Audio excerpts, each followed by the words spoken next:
Welcome to another edition of Grace Under Pressure, where my guest today is Deborah Paredez. I will tell you all about Professor Paredez in just a moment.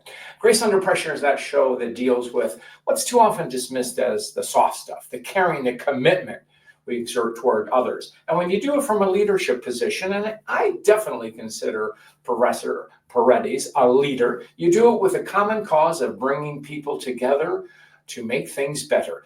Professor Deborah Paredez, welcome to Grace Under Pressure. Thank you so much, John. It's a pleasure to be here. Well, we are going to talk about your book of poetry, Year of the Dog, but I want to tell folks about you. You're the chair and associate professor of writing at the School of Arts and the Center of Study of Ethnicity and Race at Columbia University. Well, that's a mouthful. It is. You're the author of 4 books, and critical memoir, American Diva, which we'll talk about. But I want to focus mostly today about your book of poetry, because I am fascinated by poets and poetry and what it says to us in our world. So welcome to Grace Under Pressure, Professor Paredez. So great. Thank you. So this wonderful book is quite eclectic, and I'll be honest, I told you in the beginning, I'm not sure I understand everything in it, but I love it for its innovation. It has poetry, duh.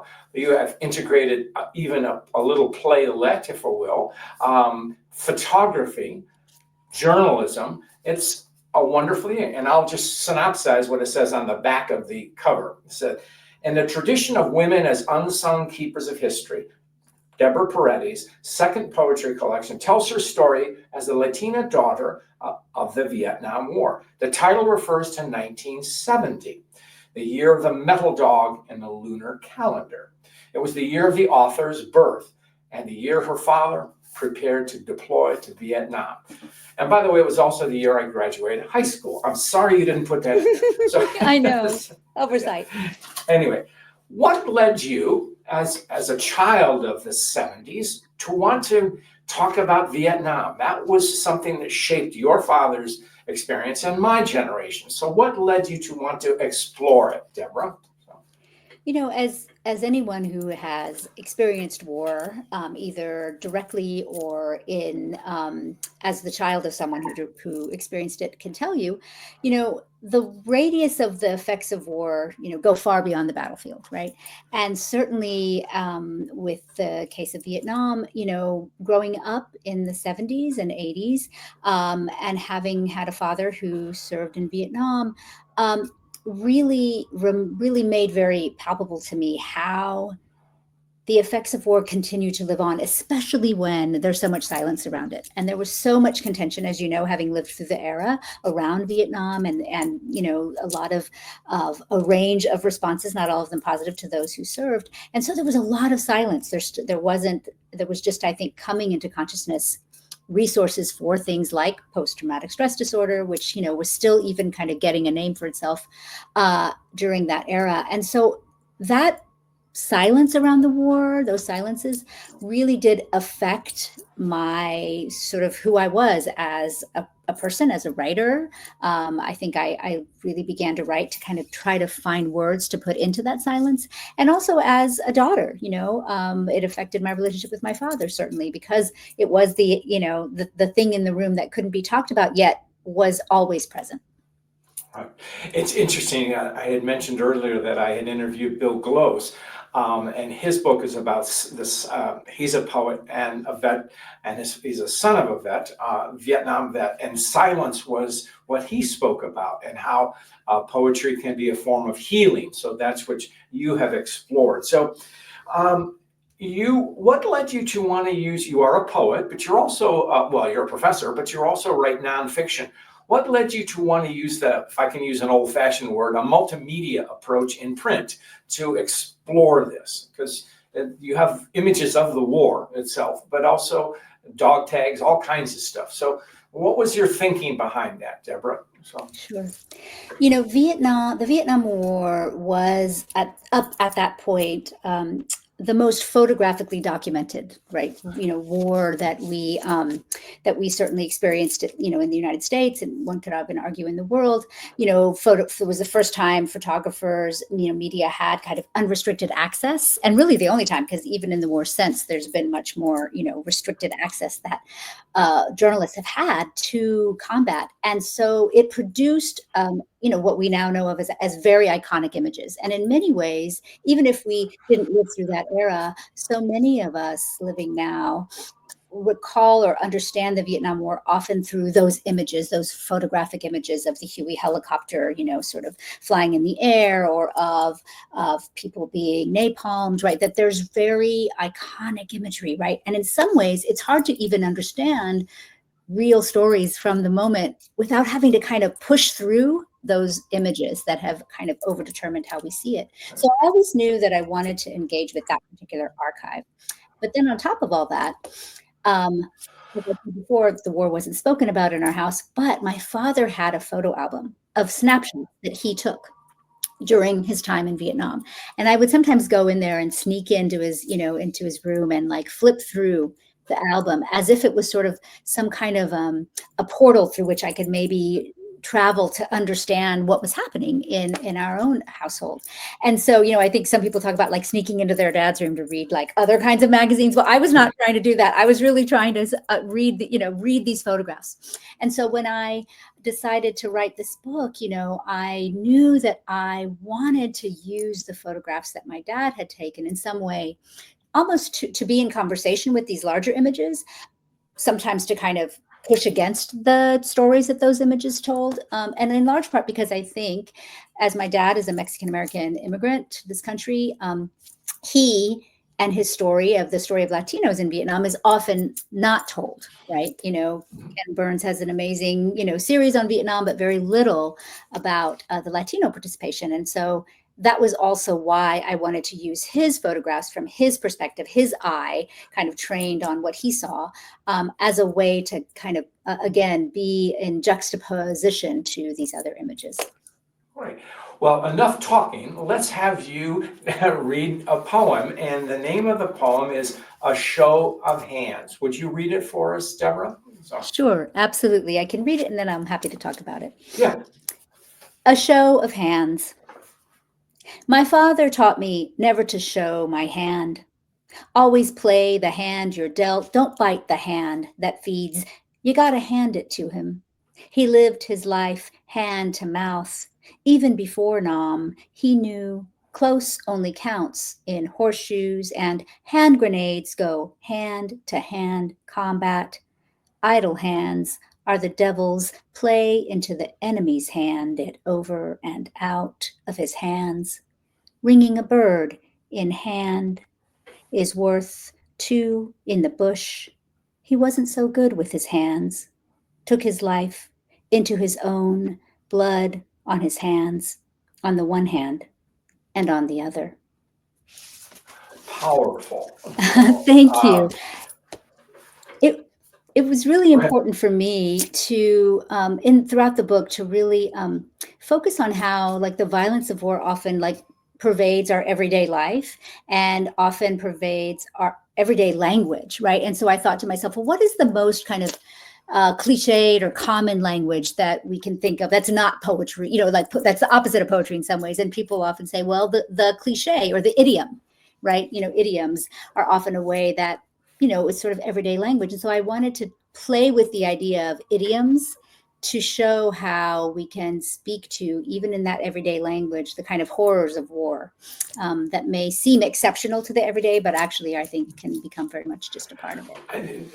That's interesting. And I think from my amateur view of poetry, even though I was an English major, poetry was not my favorite topic, but it was because anyway. Yeah, of course.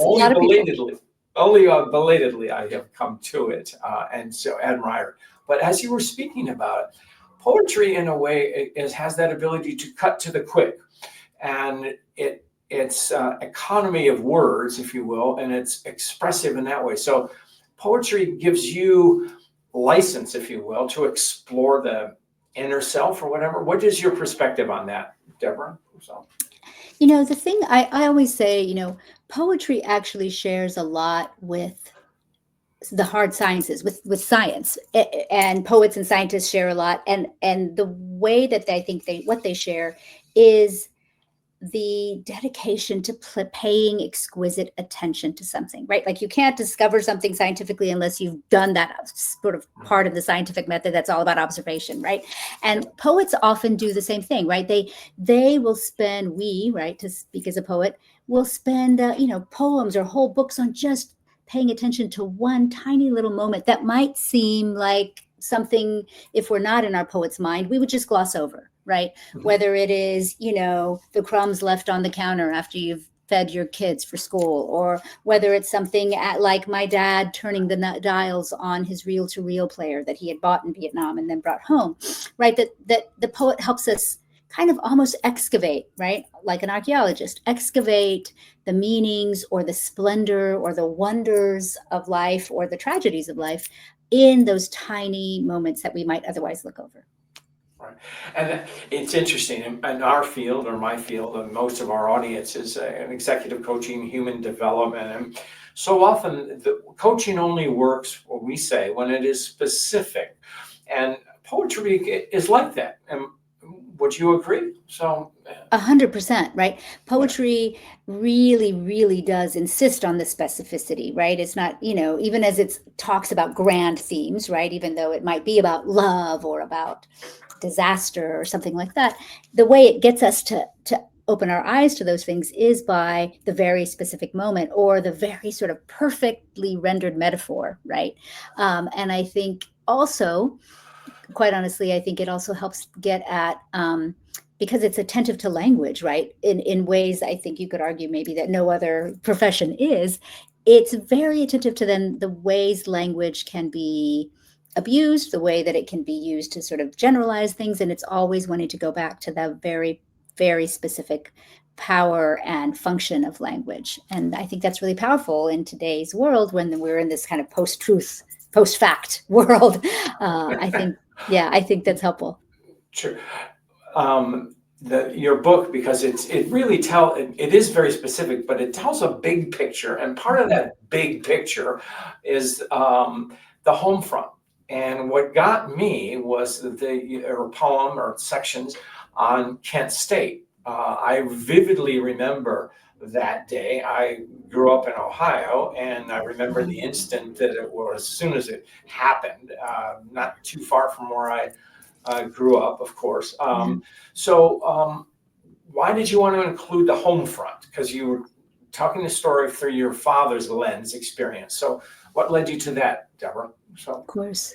As I said earlier, the effects of the war and the protests against that war really did radiate beyond, the geographical location of the war and what was happening in the battles that were happening on the home front, just as we see right now in the current moment with battles that are ensuing, far beyond the places where wars are actually happening, I think can tell us a lot about how people take stances either for or against something, how people try to maneuver the tragedies that are happening, both abroad and even impacting them on a personal level, whether it's their family members who are suffering abroad or not. And so it was really important for me. And I also, to go back to the use of photographs, that photo of Marianne Vecchio at Kent State, it has become such an iconic image, right, of student protests. Who was shot. This is the woman who was crying over over the bodies, and that photo, I think, speaks to, right, the tremendous power of the student protest movement, but also it because of our exclusive kind of focus on that, we often forget about the other moments, right, that happened that were just as powerful and just as traumatic at places like Jackson State, right, which was a historically Black college. And just a week later, 2 students were killed there as well. 2 students were killed at Jackson State just a week or 2 later. And so that we see, again, I wanted to call to that moment, right? How also those images of women crying out, like Marianne, and others, are often used in wartime, to kind of to show the, kind of the horrors that women are often positioned as people who mourn. And I kind of wanted really meditate on that idea of, okay, what does it mean to kind of cry out and not shut up about it, right? Like, what does it mean, like Hecuba did? And that's one of the mythic references I refer to in the book is, what does it mean to kind of really cry out almost beyond what plain language or even poetic language can do? Right. Well, speaking of crying out, you have a small poem, at least one that I saw, about Angela Davis, who Yes. was a professor, I believe, at Yes. Berkeley. And so tell us about Angela Davis and why you included her. So. Sure. It was really important for me to include both sort of references to not only my father's experience in Vietnam, but a lot of women during that moment, historical women and mythic women, who really modeled, I think, for us how to speak out about some of the, what they consider to be, and certainly what I share in that view, to be injustices, right, that were happening. And I wanted to sort of use that moment to focus on people like Angela Davis or Deborah Johnson or others who were really trying to use their voices to speak out. And I think that's part of why, and I was born right in the moment when she had been kind of captured by the FBI and was going to be extradited. And so I knew that I couldn't account for that moment in 1970 without also gesturing toward what she was doing in that moment too. Right. Well, you touched momentarily on this, and I like that you are a student. I would say you're an ongoing student, as you describe, of Greek mythology, and you weave some of these images into that. The character of Hecuba. So, what is it about Greek mythology that speaks to us today? Sure. So, the book Year of the Dog, as you described, refers to the Year of the Dog, 1970, but it also refers to that mythic character of Hecuba, who, if we recall the story of the Trojan War, she was the queen of Troy, and she was captured after the Trojans lost by the Greeks, and she, along with all the other women, were being taken back to be slaves, right, to the Greeks, and she just kept mourning the loss. She had lost her husband and her son and her grandson. She'd buried everybody, and she was just mourning and mourning and mourning, wouldn't stop crying, and cried out and mourned so much that she literally leapt from the ship and turned into a dog, right? Turned into a beast, basically, who just spent her days mourning. And I thought, like, what if we interpret that as someone who refuses to just, kind of behave, or refuses to just be quiet about, the tragedies, and actually transforms herself, quite literally transforms herself into something else so that she can commit to that outcry. And so I think that the lessons we can learn from Hecuba or other mythic figures that I refer to, there's Lot's wife, there's all kinds of figures who pop up here, Antigone. Sure. I think that there's a lot of things. One, I think we are often they give us models for how to stand up in the face of horrors, right? But also I think that, the Greek mythology, there's often, the story is often told in the form of an epic or a journey that we take, and that the characters take.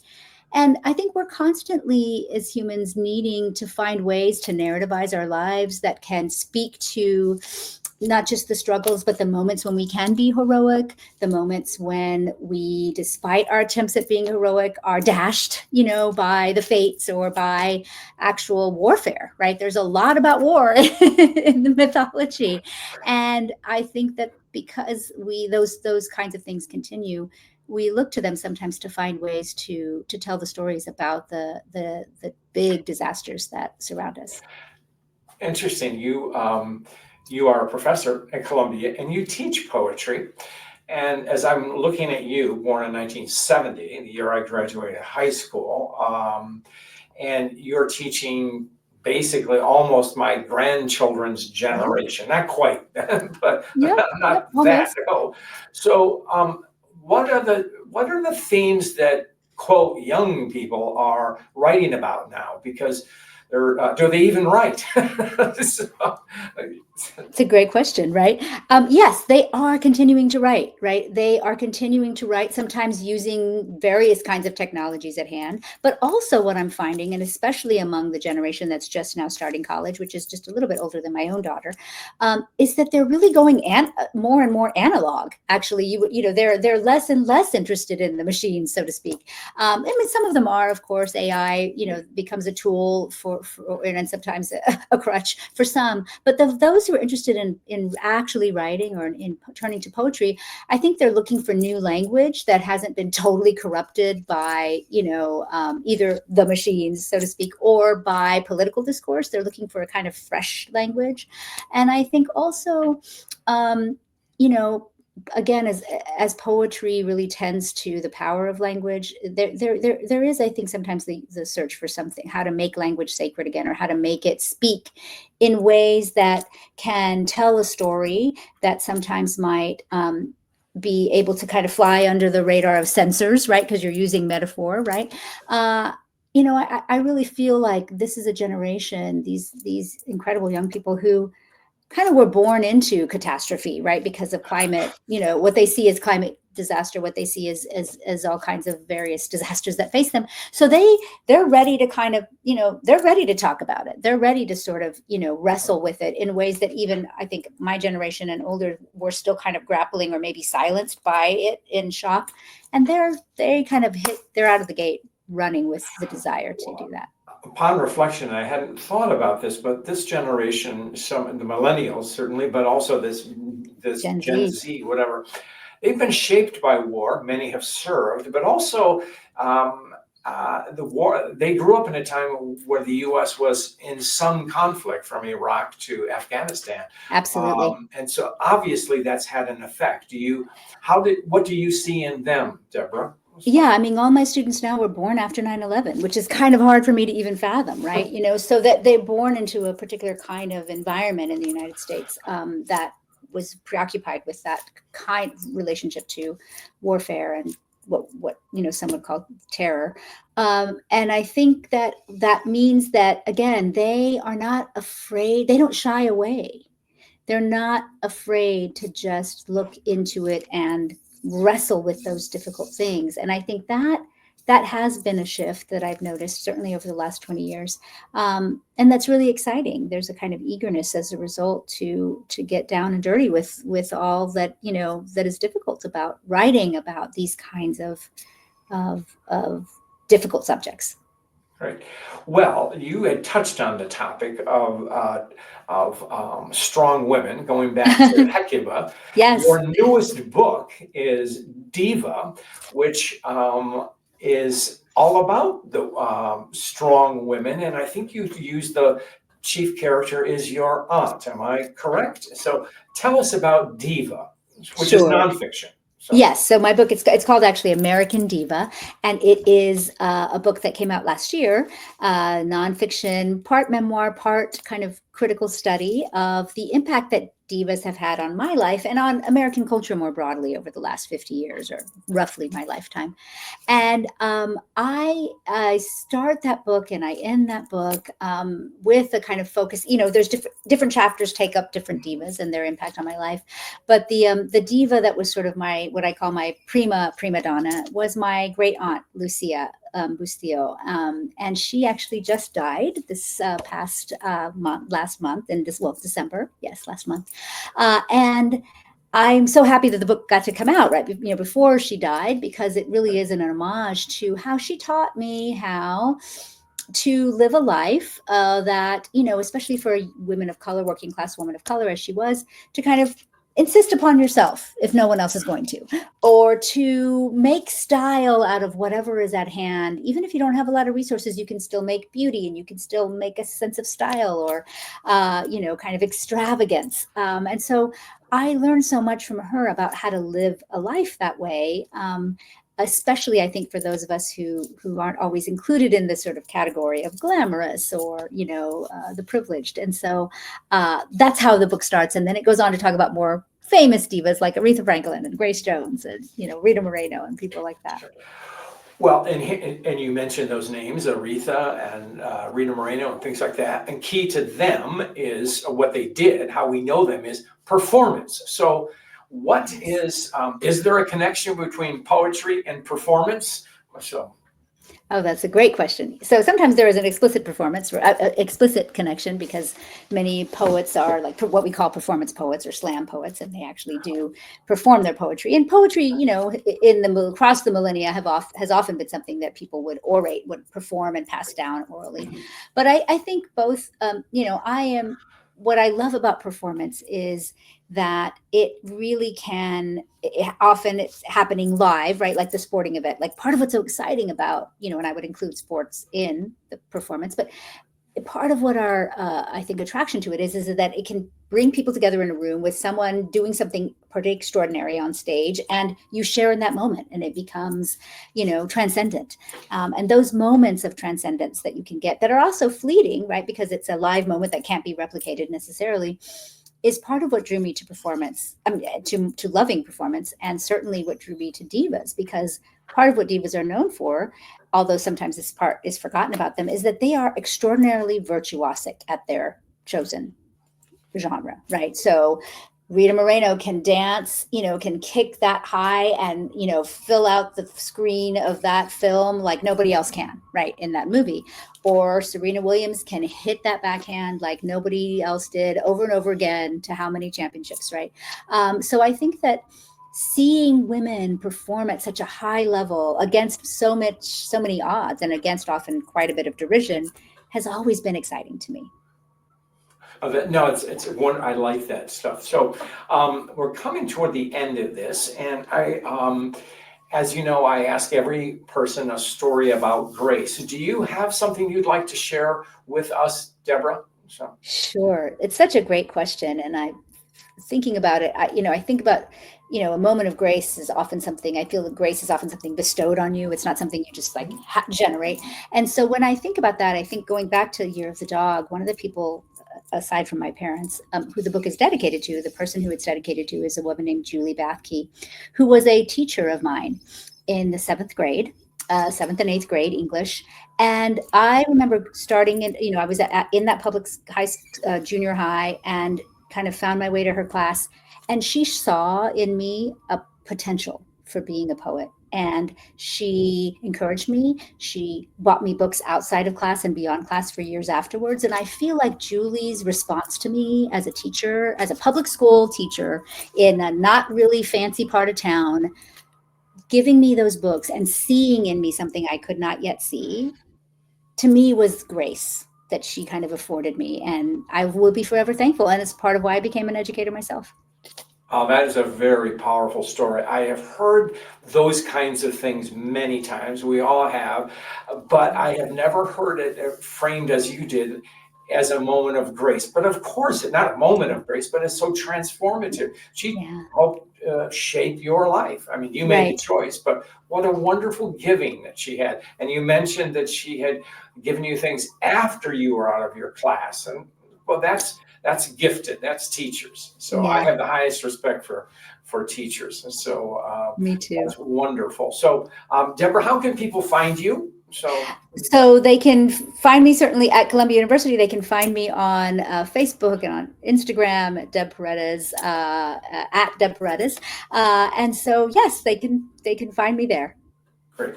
Well, we still have a beat left. So there's one poem at the end I would like you to read from your wonderful book, A Year of the Dog. And would you read it, please? Sure. It's called Self-Portrait in the Time of Disaster. And it was written, within the not about Vietnam, but sort of about all the time. All morning, my daughter pleading, outside, outside. By noon, I kneel to button her coat, tie the scarf to keep her hood in place. This is her first snow, so she strains against the ritual, spooked, silent, then whining, restless under each buffeting layer, uncertain how to settle into this leashing. I manage at last to tunnel her hands into mittens, and she barks and won't stop barking. Her hands suddenly pause. She's reduced to another state, barking all day in these restraints. For days after, she howls into her hands. the only way she knows now to tell me how she wants out. Oh, what a wonderful story. And is that an infant daughter related to Hecuba at all? You think? Oh, that's Absolutely. Oh, that's wonderful. Deborah, you've been such a wonderful guest, Deborah Paredez. And with that, we will go out. Thank you. Thank you.